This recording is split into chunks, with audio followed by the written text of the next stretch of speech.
नमस्कार, माझं नाव गणेश एकनाथ पानसरे, राहणार नायगाव, तालुका सिन्नर, जिल्हा नाशिक. मी नायगाव येथील शेतकरी असून मला सन 2020-21 या सालासाठी मला शेडनेट मंजूर झाले होते कृषी विभागामार्फत.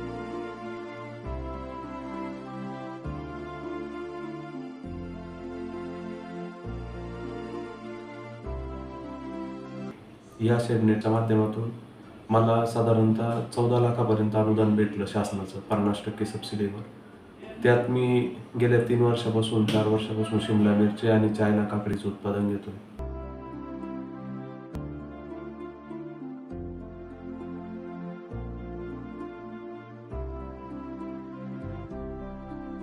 या शेडनेटद्वारे माझ्या उत्पन्नात वाढ झाली असून चांगलं उत्पन्न मला मिळतं. तसेच या शेडनेट उभारण्यासाठी मला कृषी विभागाच्या सर्वच अधिकाऱ्यांनी वेळोवेळी मार्गदर्शन केले आणि व्हिजिट दिल्या. त्यामध्ये वेटेकर साहेब, गागरे साहेब, आंधळे साहेब तसेच कृषी पर्यवेक्षिका गोरपडे मॅडम यांनी मोलाचे सहकार्य केलं. त्यानंतर याच कृषी विभागाच्या भरपूर योजनांचा लाभ मला भेटला. माझं एकत्रित कुटुंब असून आम्ही 10 सभासद घरात राहतो.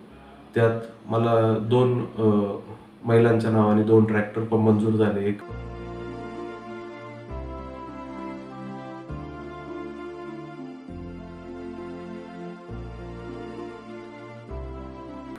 मम्मीच्या नावाने आणि एक नानींच्या नावाने.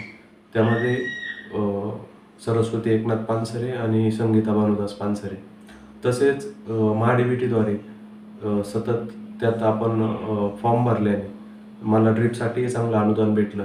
या अनुदानात भेटण्यासाठी मला आपले कृषी पर्यवेक्षक आणि कृषी अधिकारी या दोन्ही माणसांची चांगली मदत झाली.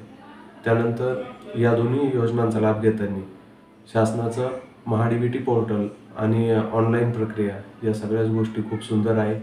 तसेच आता सुरू असलेल्या शेतकरी ओळखपत्र यासाठी आमच्या परिसरातून नायगाव आणि पंचक्रोशीतून